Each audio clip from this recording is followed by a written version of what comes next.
Hello, everyone. Welcome back to Nerds and Legends. Today we're talking Midwest cryptids, and we're going to get straight into it.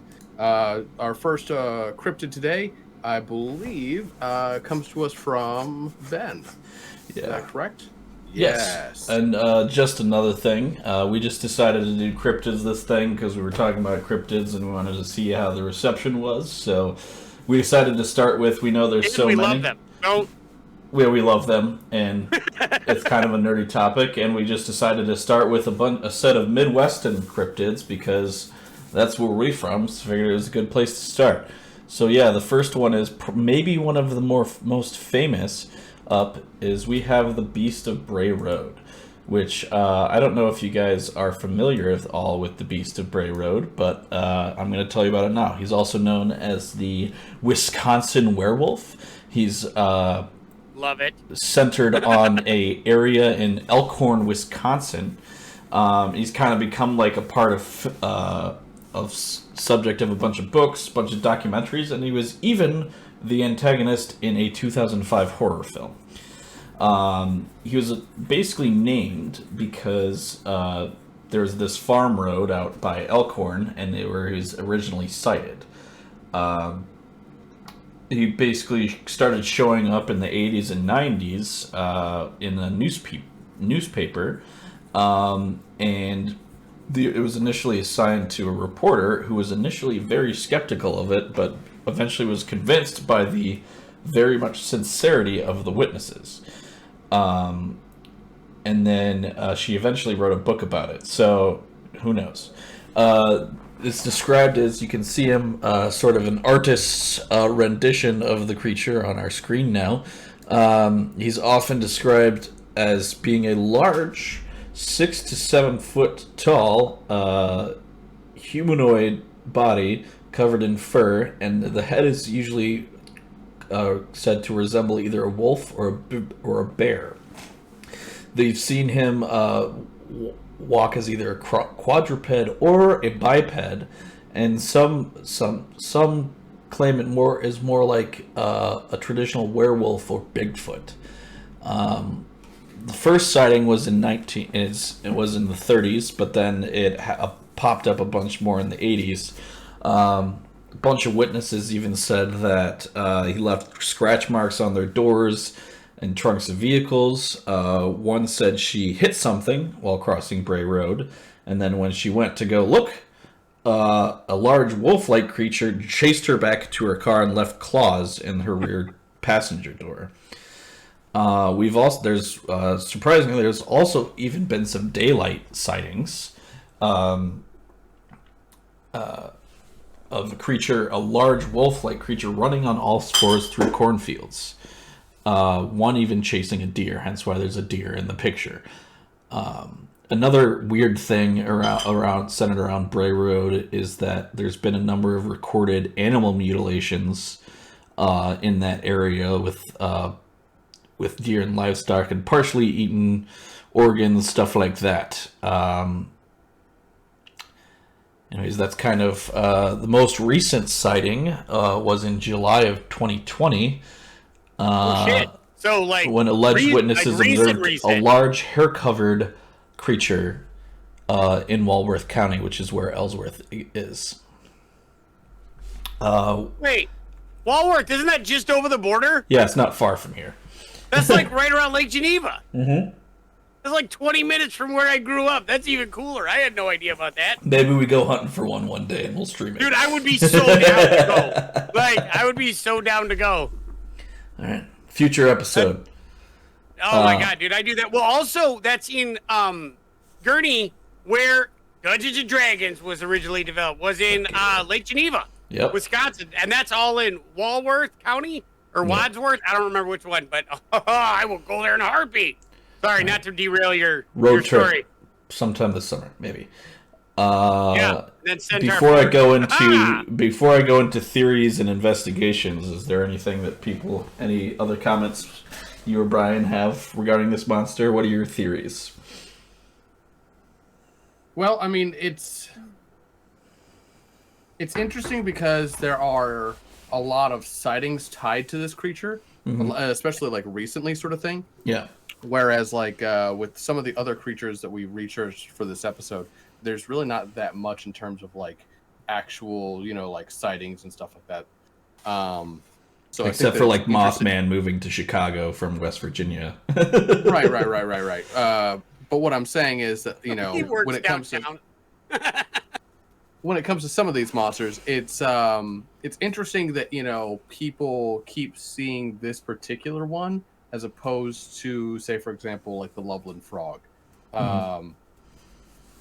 So I think that that's interesting.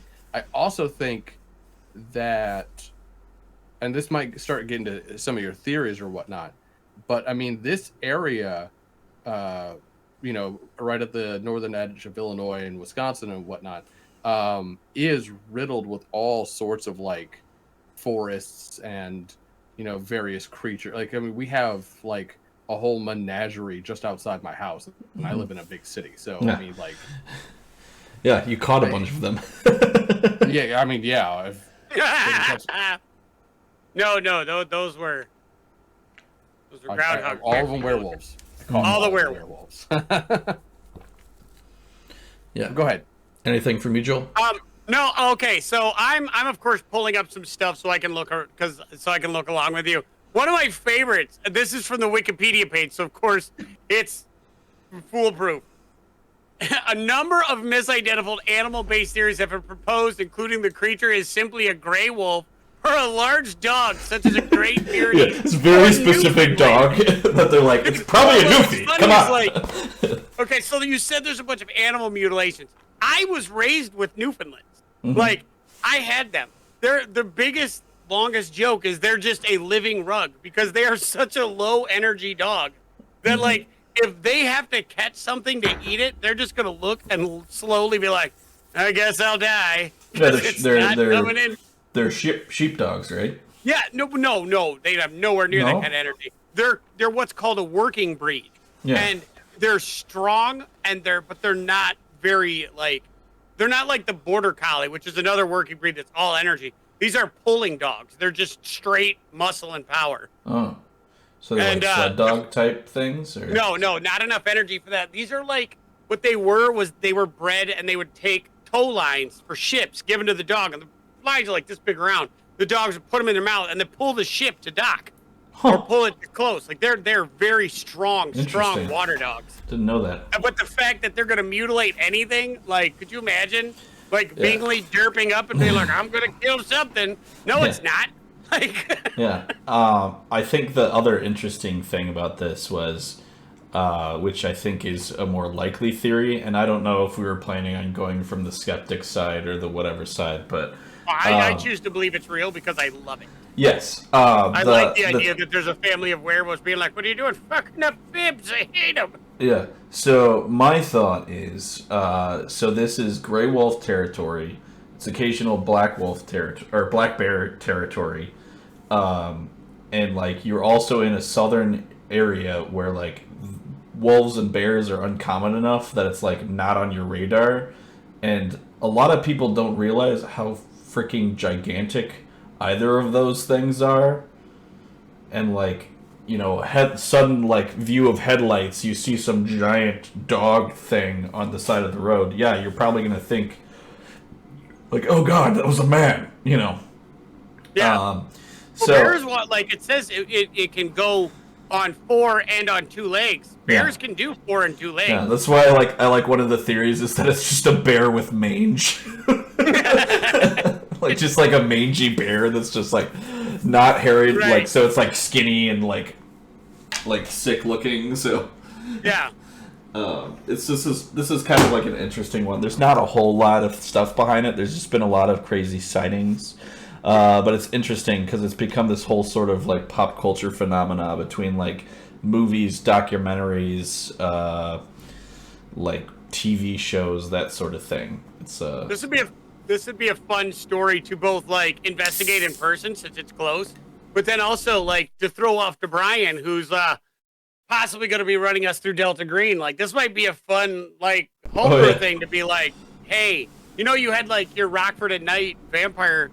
What about like Delta Green cryptids of the Midwest? Yeah. Like, we got another wolf that got out.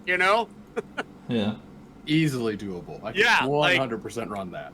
But as far as I go, I love these kind of stories. Like this one of, and I know it's probably not a werewolf, but I fucking love thinking that it is. Especially that it's like hanging around Lake Geneva. Yeah, like, I mean, I've seen like like I've driven around enough country roads. You see something like sometimes like you're past it so fast, like you don't even like know what you saw. Like I mean, like it could have been a house cat or it could have been a cougar. You have no way of knowing, like because by the time you get back there, it's gone. Like I don't know if you ever did this as a kid, but like when I was a kid, my parents would throw me in the car for like late night drives to hopefully because I was a horrible sleeper, shocking to nobody. Yeah, but I remember like looking and they would take me on these country roads that were just I swear it was like 90-degree turn, pitch blackness everywhere. And it was not soothing to me at all. Like in my mind, every time we turn around, it was a very specific, like red little demon thing, with like bright yellow eyes and black horns and long black fingernails. Your audio mic cut out. Your mic cut out. Can't hear you.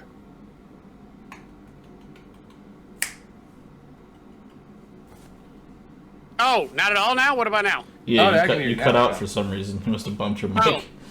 Yeah, I did actually bump it. But yeah, I was terrified of like the idea. So the country roads are the greatest place to come up with like the unnamed monster at the corner of the eye. So well, like you'll just be passing rows of cornfields and just see like eyes peeking out of it just from the headlights. Yeah, cornfields are terrifying, especially when you're like you go in there, you're like I'm gonna play hide and seek. If you don't have a fixed point of reference that you can see over the corn, you will be lost there forever. Like The other thing that's interesting about this particular one is that it deals with werewolves, and if you guys know anything about like the werewolf mythology as like a broader scale sort of thing, then you know that like werewolves are one of those kind of like fantasy creatures that actually, when you look historically at like various evidence and like where the whole myth of werewolves come from, they're so varied in a lot of these stories where sometimes it's a supernatural curse, sometimes it's like an infectious disease like a bite or something like that. Like sometimes the moon has something to do with the transformation, sometimes it's a transformation at will, sometimes it's a transformation not at will but like not tied to the moon either. It's like a magical curse sort of thing. So werewolves are one of those things that are so interesting in terms of their flexibility that when we are looking at, the various sightings of the Wisconsin werewolf, I mean, because of the flexible nature of that particular creature, any of these things could be tied to it. You know what I'm saying? Like, even if it doesn't follow some rules of werewolves, don't worry, because most of those rules for werewolves aren't even followed by werewolves. So, fuck it. Yeah. All right. All right, so we've got more ground to cover today. So sorry, we can continue on this topic and then bleed into werewolves very easily if we want. But 100%. We'll do a werewolf episode in the future. Maybe we'll do a bunch of cryptids in October. So that'd be fun. Yeah. We could even go. We could do cryptids all the time. I love them. So all right. Yeah. Moving on, we're going to move. Are we done with the Beast of Grey Road? Unless anyone's got any final thoughts beyond talking about werewolves. I'm just asking you to tell me a hard stop on that one because I can keep going. I mean, we will hard stop on this. Facts to go on it, but we can. Okay, we can definitely return. Copy that. Let's move on. Moving on, we're coming up on the Loveland Frog. Sort of a. Oh yeah, sorry, Brian. Go ahead. No, it's okay. I'm actually not going to do the Loveland Frog. I'm going to do the other one that I had. All right. Because the two that I had are very similar. I know. I just love the goofy photo that I found of it when I Googled it. Yeah, the Loveland Frog itself is actually pretty funny. If you want to throw that up real quick. It's up there right now. Yeah. What I will do is I want to tell you guys a story. Oh. In 1954, a excavation was planned off of the found partial skeleton of a large webbed clawed hand. And this expedition went to try to find the rest of the partial remains of a skeleton that scientists believe could be a missing link to an ancestor, an aquatic ancestor of humankind. Something that might have evolved in a different way to be more of like an amphibious creature than the mammals that we humans are today. So like a missing link sort of scenario. Right. And this particular team of scientists went to where they had uncovered this clawed hand. And they found that the deposits, the mineral deposits, did not in fact have the rest of the skeleton inside of it.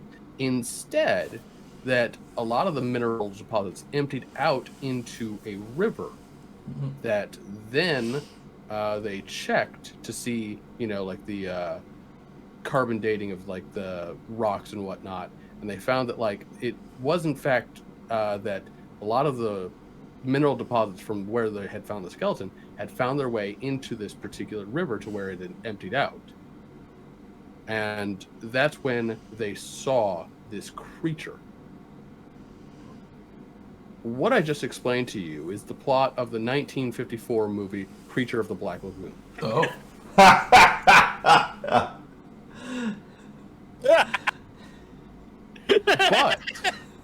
But this is also where I believe starts our actual tale of the green-clawed beast.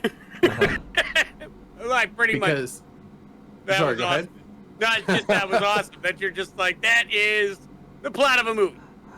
That is the plot of a movie, yes. It is actually one of the... Well, if I'm not mistaken, I believe Gilman is considered to be the last of the classic Universal monsters. Because after Gilman appeared in 1954, I believe they went off into like more B-movie territory where they did like a lot of alien invasion stories and whatnot. Yeah. But so 1954, Creature of the Black Lagoon comes out. In 1955, two girls were out swimming in the Ohio River, which is located in near Evansville, Indiana. While they were out enjoying a swim, the two girls, Mrs. Darwin Johnson and Mrs. Chris Lambell, they were swimming with two other friends, and they were in the Ohio River when Miss Johnson claims that something clutched onto her leg and started to pull her under the water. Now, she was normally a very good swimmer, and this was kind of well known from like a lot of her friends' testimony and so on and so forth. But yeah, 15 feet from shore, she tried to get away from what she described as a hairy, clawed hand that pulled her underneath the water. The friend, Miss Lambell, was in an inner tube, and she was trying to get over to her friend while screaming for help from anyone who could hear. Like she would just, like start swimming over there in her inner tube, and as Miss Johnson kept getting pulled underneath the water, and whatnot. Eventually, Miss Lambell made it over to her friend, and as soon as the two girls were able to hang on to this inner tube, the attack stopped, and they were able to get back to shore, where they were treated by people who, came to the aid of the two girls. I believe the police were called and whatnot, and they made a formal report and whatnot. But yeah, basically these two girls couldn't see what was underneath the river's murky surface, and Ms. Johnson asserted that it was some sort of creature, some sort of like aquatic being that she felt grab at her leg. And there was even this massive green palm print shaped stain on her leg, which couldn't be removed by the paramedics, and in fact took several days to fade away. Now, there are a number of different theories that go into this, but before I begin, what do you guys think of the story? I just can't get over that you were able to start it with the creature from the Black Lagoon. Like, I mean, when you look up the green clawed beast, and I was basically all of the shots, all of the pictures I was able to find are basically just like stills from the creature from the Black Lagoon. So this makes you think of more like a modern, like the people that find substance in more modern films, like the ones that lose stuff and they're like, there's a glitch in the Matrix, or wait for it, you forgot where you put it, like maybe that, like, yeah. But there's like, it's one of the things, like the stories we tell everybody all day, and like movies, like they do have a strong impact on the way we see the world. And some people I know as a kid, like my parents had a pond and there was a monster in it. Help me God. The pond was like 20 feet wide by like, and maybe like 6 feet deep at the best, but deep in the bottom, 6 feet down, is this monstrous thing that my brother told me used to ate my other brother. And I was dead convinced. I had another brother got eaten by this bog monster in a 6 foot deep pond. Your siblings suck. My God. It's just like, I was like, yeah, that's normal. And I think like back then where people took everything so much more seriously, it's just funny. And I look at the fact that you were able to lead off with this very well known, big budget Hollywood movie at the time that became something that could have actually, influenced the way people see what's going on. And then like a year or two later, all of a sudden sightings start popping up. It's funny. Yeah, like it's that kind of thing. Like what could have been your feet tangled up in seaweed is now like a humanoid fish monster. And in there since the dawn of time. What interests me is the whole thing with the handprint that wouldn't be washed away. Was there any more follow up on that? There surprisingly there is no photos of it, which is something that that's something that I raised a red flag for me right from the beginning.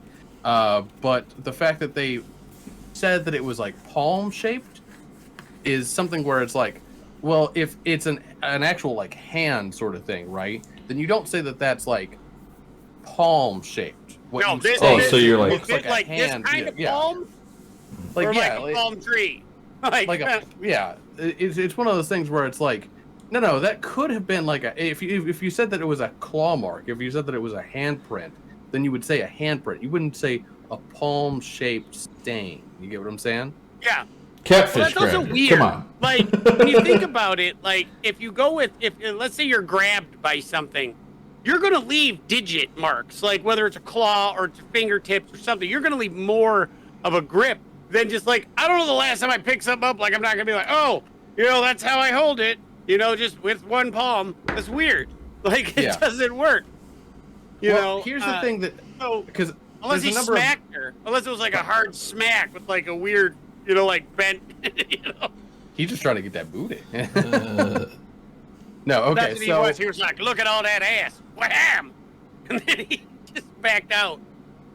There are, of course, a number of different like things that feed into this, and this is why I say that my two can be kind of like rolled into one, because there are a number of different theories that kind of like go into this. One of which is saying that like this beast either shares an ancestry with the Loveland Frogmen, or perhaps was even the Loveland Frogmen, which I find to be very charitable at best, because when you look into the Loveland Frogmen, that one seems like a very obvious like case of no, we know what this was.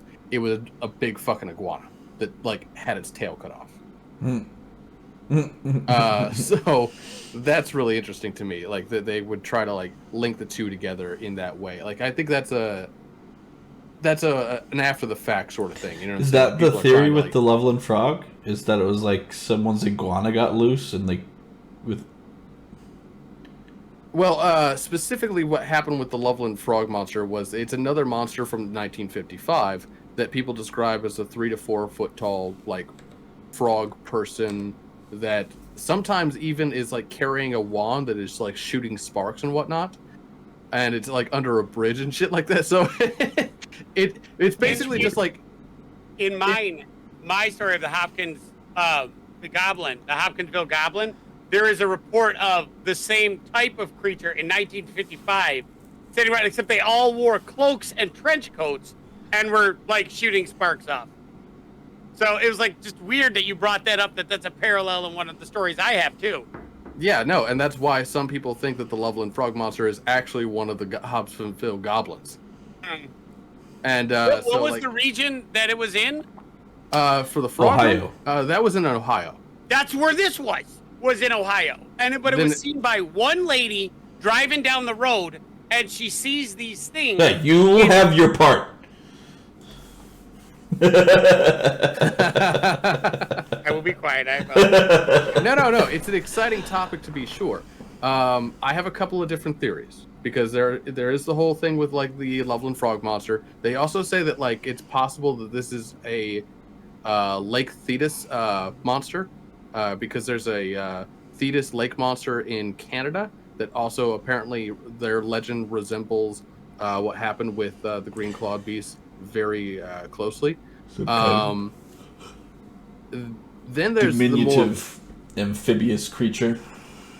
Yeah, where it's very protective of its particular land and whatnot. Mm-hmm. And but of course, I don't think the Loveland Frog like ever like attacked or like accosted anybody. They're just like people just see like this frogman, right? Well, specifically what happened with that is that in 1972, an officer went on patrol, said that he saw a big thing that jumped in front of his headlights, and it looked like a fucking 3 to 4 foot big like amphibious creature that then like jumped in off the bridge. Oh yeah, didn't it jump like 15 feet or something? Yeah, it was something crazy. It jumped like a frog. Yeah, and then like several weeks later, one of his partners from the department went out looking for this thing because they were all like, okay, well, look, I don't believe my friend saw, fucking a frog person, but I believe he saw something, so I'm going to go out and find it. And he did, and he shot it and killed it. Mm-hmm. And that's when they were all like, yeah, no, this is a giant iguana that just is missing its tail. Oh. So, like, that was the first defeat of Toad from the Brotherhood of Mutants. I was say, where's the body? Oh, it's an iguana. Got it. Yeah, they actually, like, brought it back to the station and everything. Now, of course, people love to, like, talk about cryptids and whatnot. So there was another notable sighting of the Loveland Frog Monster in 2016, which was actually proven to be some person in a really well-made frog costume. Goddamn furries. That's cosplay in the real world. Now, I did a little bit of research, and I found from the Ohio River Valley Water Sanitation Commission a article about safety when it comes to swimming in the Ohio River. And this is where the green-scaled monster incident happened, was in the Ohio River? That is correct. So they were answering a question about whether or not it is safe to swim in the river. And the answer was both yes and no, because while they have made leaps and bounds in terms of like upgrading their infrastructure, they do also say that the Ohio River is a health risk to humans due to poor water conditions. Namely, that there is a number of sewage pipes that are kind of like fed into the Ohio River, and that certain bacteria can cause hallucinations? Not necessarily hallucinations, but like that there are certain runoff valves that can at times even pull people down because of like their like active sewer pipes and whatnot. So she got stuck to a pipe? Well, here's the thing. There's also reports of harmful algae blooms inside the river, which those known. Those can make you do all kinds of stuff. Yes, in fact, the particular algae that they were talking about can produce the cytotoxins, which can be harmful if ingested. Now, imagine for a moment that you are swimming in the Ohio River. You happen to get caught by one of the undertows or one of the currents caused by one of these sewer pipes. You get dragged down under the water, and then you start ingesting water. You know what I'm saying? Like, because you're trying to like not drown.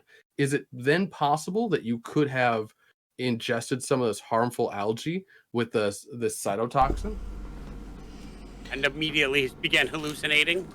Well, then, of course, we have to also take into account that, like, a lot of people have reported that when they are, like, drowning and whatnot, some people do have, like, near-death experiences or hallucinations when they're drowning because your brain is fighting for oxygen. Yeah. Now, I'm not saying that this woman didn't see anything, but what I'm saying is how likely is it that during the course of this experience where she's being pulled by an unseen force and she's fighting for her life, drowning the entire time, that maybe she could have seen algae, maybe she could have seen something that to her might have looked like a hairy, claw sort of thing. Yeah. So I'm just going to say my grandfather was a fisherman on the Illinois River. And he was like very he was against any of his children or grandchildren like swimming or like doing activities like in the river involving like entering the river, because one thing about these fast flowing big rivers, it's not like going and like taking a dip in the creek, it's a thing that's very temperamental, so to speak. It's very unpredictable. You never know what's coming barreling down from 100 miles upstream. Like, you could have a giant log that you can't see coming flying down. Undertows are a big deal. All this kinds of stuff. Like, maybe it's just something. Like, she got caught in stuck on... Maybe she got stuck in a net. Maybe she got stuck on something else. Well, that's another thing. They do warn about pollution in the river. So, that's another factor that can, be kind of like put into all of this. But my broader point is more that, like, it's interesting that, one, she was the only person to supposedly see anything. Because the other girls, even her friend who got close to her in the inner tube, didn't actually see anything. They, kind of like, were like, oh, the water was too murky. We couldn't see anything. But then, like, the attack immediately stopped as soon as the friend got close with the inner tube and was able to, like, stop her friend from drowning and whatnot. Like, there was nothing else that happened after that. Yeah. Which is interesting. That is strange. Yeah. Yeah. Like, what would have negated that? There's some big ass catfish in their rivers. Like maybe there was a catfish and then another thing comes by. It was like, oh crap, my snack. It's not worth it. It could have been any number of different things. But here's my personal opinion. And this is why maybe we get a lot of sea creatures in this particular area. I think that Mordekainen is shooting another movie, and they're bringing slod monsters over, and then like these slods, they're getting kind of bored, they're not on set, they gotta hurry up and wait, sort of thing, so they're kind of like going off doing their own thing. And slods make other slods just by existing. So yeah, did anyone check up on that girl and make sure? Did people know that tracks out? Yeah. All right, everybody, good night. Did anyone check that girl and make sure that she didn't explode into a green frog person 3 months later? Well, they did actually do a follow-up with her sort of thing where, like, I think it was a green frog person. It was because the incident supposedly happened on August 21st, and then on August 23rd, if I'm not mistaken, she said that she was basically like these people came to her from like this organization that they didn't really identify themselves, and they were kind of like the classic Men in Black scenario where like people come by and they visit her and they take down notes and then they tell her like never to talk about the story again. So it's one of those where they made sure she didn't get implanted with the slod tadpole, is what you were saying. Yeah, absolutely. This is 100%. Like, this is slots. Yeah. This is slots. Damn you, Mordekainen. Be more responsible with your movie making. how D&D wormed its way into this. All right. Is that everything on the Loveland Frog and the Green Clawed Beast? I'm going to do a brief... If we're done, I could do a brief run of mine, but there's a lot to it. I mean, I've got more than an hour. Joel can do. Okay. Do you want to do yours, Joel? I do. I'm going to be talking about the Hopkinsville goblins. I wanted to talk about the Tuttle Beast, but okay. You may. Actually, I would prefer, because I have a lot to go through, and we only have a little bit of time left. So I would gladly talk about Hopkinsville Goblin next time, if you want to go through the one you have, because there's a lot to mine. The Tuttle Beast is a weirdo. This one comes for our very own Illinois, in specifically the town of Harrisburg. This guy's usually described as an ape-like and hairy creature with a long snout similar to an anteater. So you're looking at like big ape man, but like anteater snout.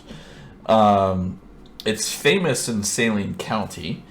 And apparently there's a police chief in Harrisburg that told the Daily Register that his department received over 50 reports over 28 years about an unidentified beast in the area.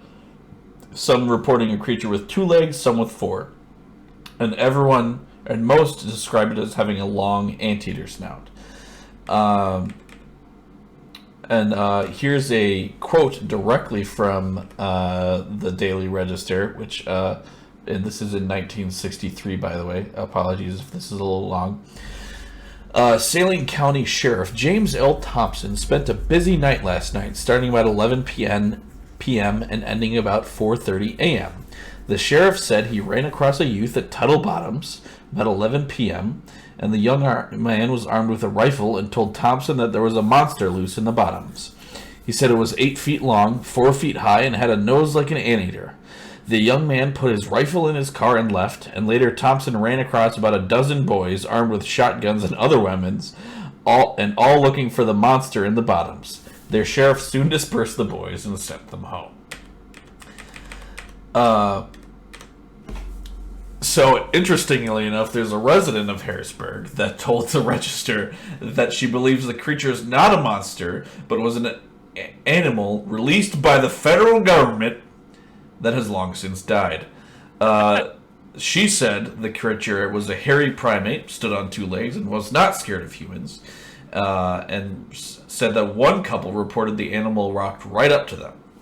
She also said that a former employee of the U.S. Department of Agriculture confided to him that the department had launched a private investigation into the Tuttle Bottoms monster.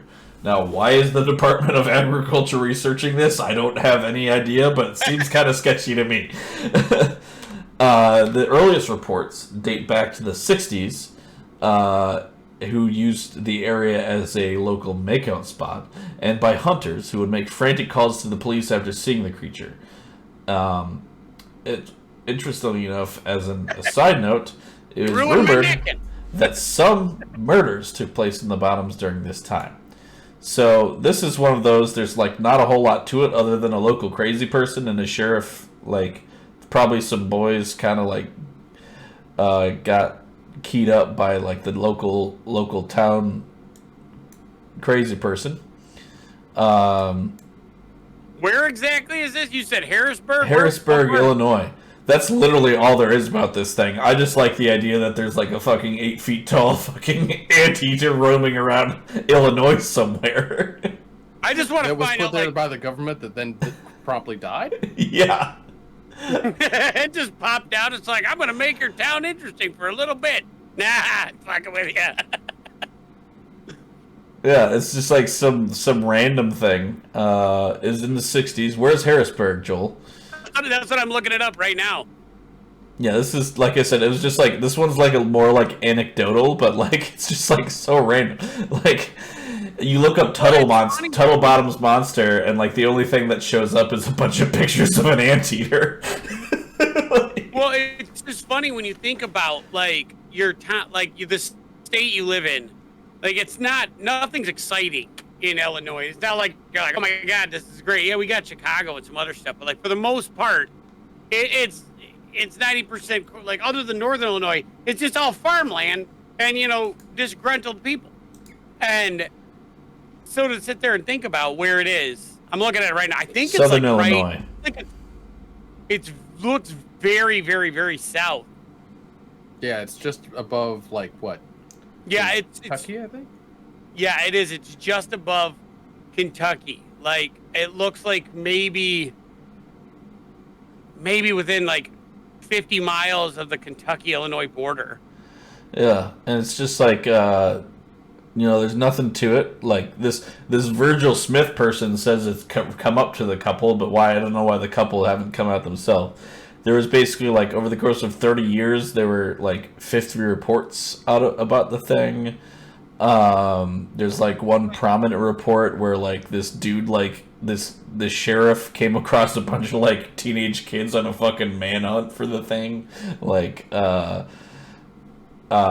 it's just a weird thing. It's just like teenagers. The image of the creature, just like the appearance is just like so dumb. Like, I mean, it could even be like someone like had like a pet anteater, like a fucking South American anteater that just like got loose and didn't tell anybody about it, and then that thing was just like, anteaters are huge. Yeah, like that would make that actually would make a lot more sense because I see the picture of the coloring and I'm like, that does look a lot like an anteater.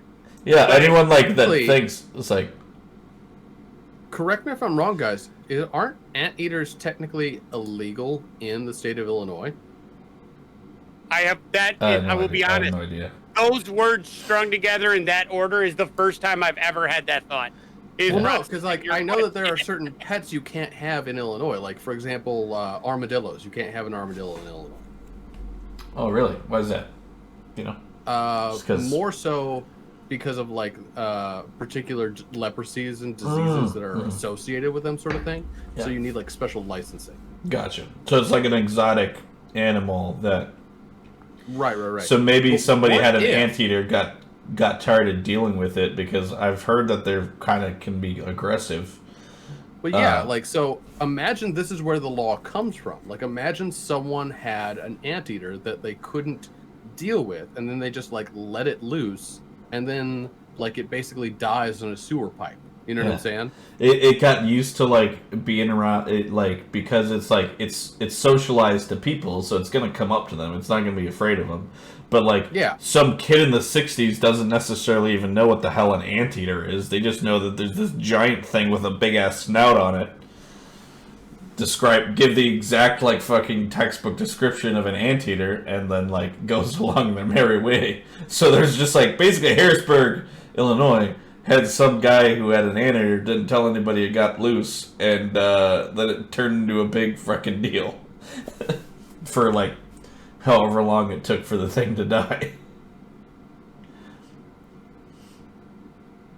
Cryptids, and I think that like, because there are always new species of like different animal being discovered just about every day. You know what I'm saying? Like, I think that there are some cryptids where you could look at that and you could say, okay, yeah, I could see that. You know what I'm saying? Like, even something like the frog monsters, you know, and whatnot. It's not impossible to say that like with the ocean teeming with as much life as there is in it and covering such a vast swath of the earth, that, you know, there could definitely be a number of different species that we haven't really like fully discovered or mapped out just yet.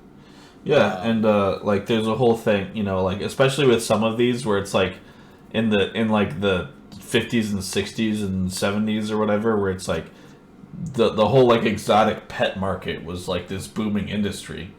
You know, it wasn't like considered a bad thing to have an exotic pet in those times until like more laws got made in regards to they started realizing they were like a lot of them were probably just being horrifically tortured. Yeah, by just like those people that would have kinkajous that are nocturnal and they would keep them away in the daytime, and then you find out that it causes them like unimaginable like pain in their eyes just to be in the daytime, just to exist.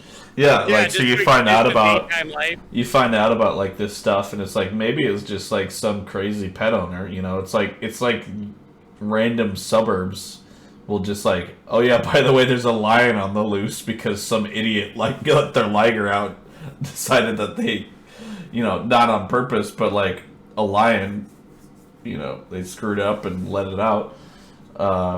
It happens. Like there was a small town near where I came from where there was like this dude got raided. He had he got mauled by a pet tiger that he had, and it was just like some random Illinois small town. Like, who would want that? Like, that's what I don't understand. Like, who would want? Well, and then they raided him when he went and checked in the hospital with like these horrific like scratch marks from this tiger, and he had like 5 big cats, in the middle of heartland of Illinois, just because he's like, I want a big lion because I'm a big strong man or something. Like he's not even getting any financial gain from it. He's just got a fucking lion in his house.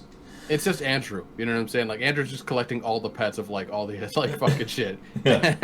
I just you think to yourself, I got 2 dogs. You have enough trouble with 2 fucking little dogs. I have enough trouble with the 2 dogs. Like I could not imagine being like, I need a 600-pound carnivore living in my backyard. Yeah. I need a wolf now. Absolutely no loyalty to me as a except for a living food source that occasionally brings it food. Yeah, it's just one of those things. Like I like this theory, Brian, that it's some crazy person in Harrisburg in the '60s had an anteater. It got to be too much of a deal. He just like sent it out into the backwoods and said, "Not my problem." While he's setting it out in the backwoods, he's in a really nice suit, so he looks like a government person. Yeah. So like the Department of Agriculture guy was like, "It is illegal to own a giant anteater because they are listed as endangered." Yes. But that didn't matter in the 50s, in the 60s. A silky or pygmy anteater or northern Tamunda are also, you're allowed to own them because they're smaller. How big is a giant anteater? And if it says 8 feet, I'm gonna laugh really hard. Big as shit. All right, giant anteater. Yeah, no, Wikipedia says. Hold on. You're all like waiting with bated breath. The giant anteater is 6 to 7 feet in length. Yeah, they're massive. So sounds like which I can't get over these giant creatures that eat nothing but little stuff. Yeah. It's like whale. I think we solved the Tuttle monster. Tuttle Bottoms monster. Alright. Moving on. Joel, are you ready for your Hopkinsville goblins? We'll look up on a different one. There's too much information for the amount of time we have left. Alright. All I know is when I started looking at the Hopkinsville goblins, first off, it is actually the inspiration for the Pokemon Sableye, which I wondered because that was what was popping up when I was looking them up. But it actually is the inspiration for it. That's wild. No, was it? It was actually they looked at it and go, "That's a Pokemon." They made it, but also it is considered the first sighting of the aliens, the Greys, which is a whole different thing, all in and of itself. So we can look that up, not this week, but next week. We could continue our tour down Cryptids. So actually, next week aren't we doing? No, that's what I said. Not next week. The week after. Okay. 2 weeks. Yeah. So does that mean you want to talk about the Hodag? No, I do not want to talk about the Hodag. I can fire out the Hodag in the 5 minutes we got now. Talk about the Hodag. All right. I'm not even going to bother with names. Just the area in northern Wisconsin called Rhinelander, where there was a farmer and lumberjack who decided on a lark to get together with a friend of his who was a carny and tell a story about a beast with the face of a frog and the back of a dinosaur and 2 spears for a tail. And he said it was the Hodag. So they got together and created they took this thing made out of leather, wood, and various wires and took it on tour to show people this beast in a dimly lit room and scared the lights out of everybody before somebody actually turned the lights out and go, wait a minute, that's not real. And he goes, yep. That's the entirety of the story.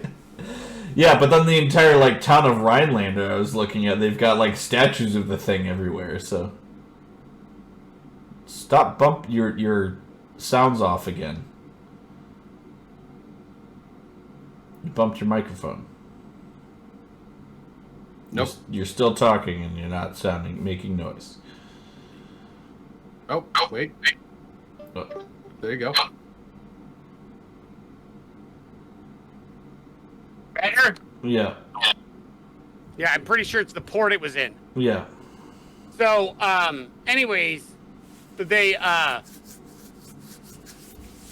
it's well known that it was a hoax. It was like debunked within a year of the whole thing. Uh-huh. But the story was so fun that everybody's like, yeah, we're going to claim it. Mm-hmm. We're going to keep this thing. Like, they're like, but it's not real. Yeah, whatever. And it's only specific in Rhinelander, Wisconsin. Yeah, I tried to find a couple podcasts. Maximum amount of information I got was 5 minutes.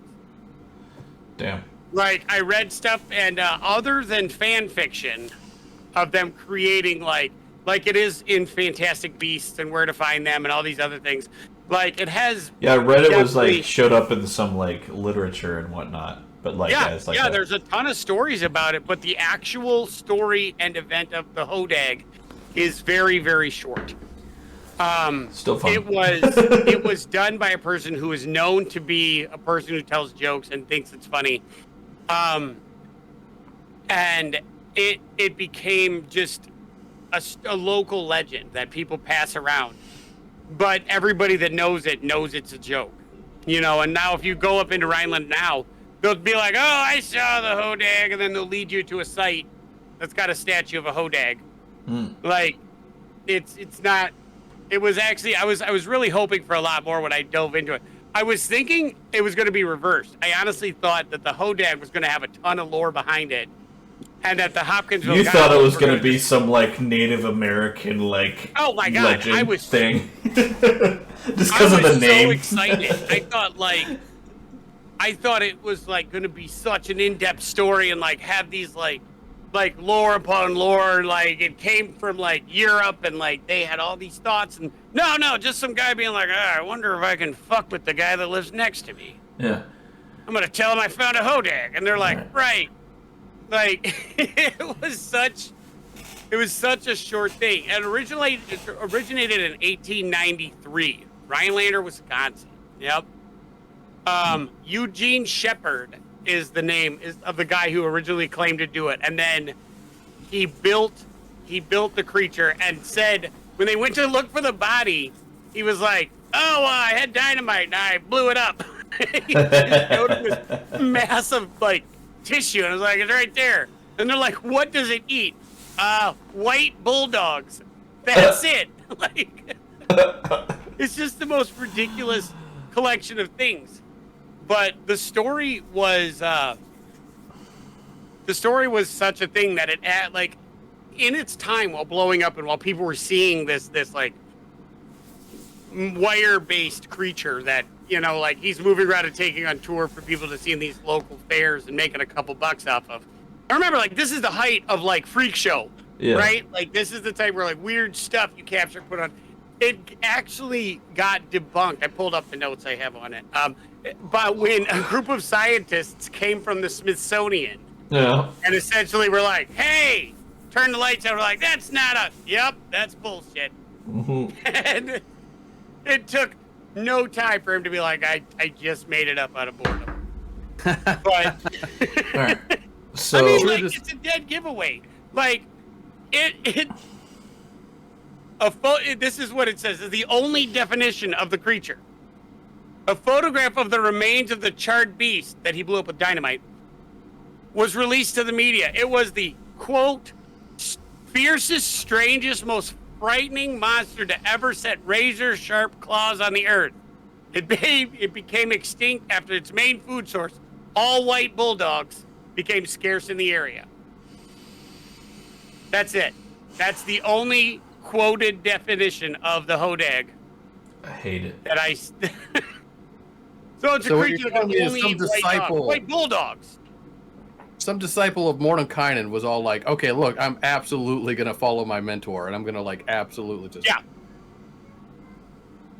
Yeah, it's like the white bulldog was his, like, lysine contingency, like, a la Jurassic Park. Like, oh, yeah, that's what it was. We can make sure to control it by making sure that, like, its supply of white bulldogs goes away when it gets out of control. I just like how he just sat there, he's like, what is it so fierce for? Have you ever seen a white bulldog? They're fucking monsters.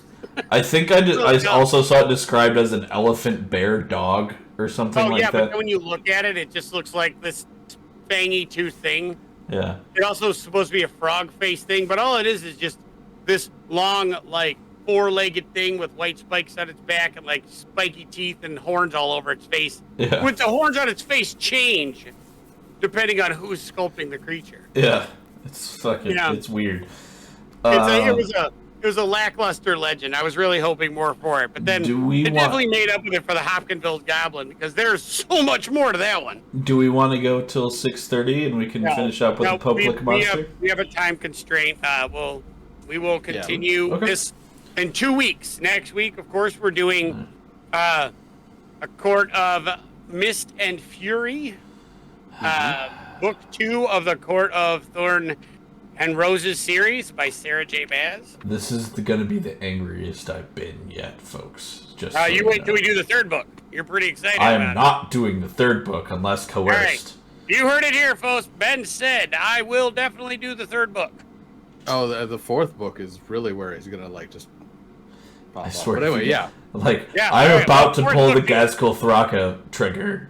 Like, if the 3rd book is announced, that's what's happening after that.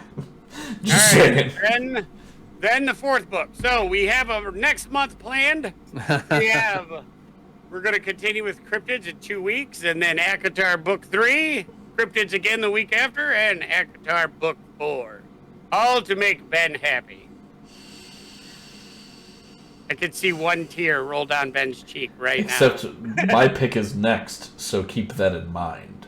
Yeah, and your pick is Akatar book 3. That is not, and will not be my next pick. I gotta know how this shit ends. Yeah, I know. Ben's all he talked about. I wish he'd text about anything else. I'm about to spring this on you, mofos.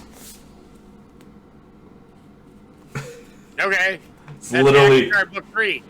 No, this is the House of Leaves, and is not able to be read via audiobook. So. That's gonna be awesome because then I'll just be like, I tried to read it, but I can't. ADHD strikes again. Missy just popped up in the background. She goes, "Did he just say House of Leaves?" I did. I'm about to tell you to go fuck yourself, Ben. Wait, Missy has the House of Leaves? Do you hear her? She goes, you know I do! Yeah, fuck yeah. It's like a book within a book, and you can't read it by audiobook. You have to say words into this. Oh, it's a book within a book, and you can't read it in audiobook because it's all text within text. Yeah. I know, that's why I thought of it. I was like, this could be a fun one. Alright.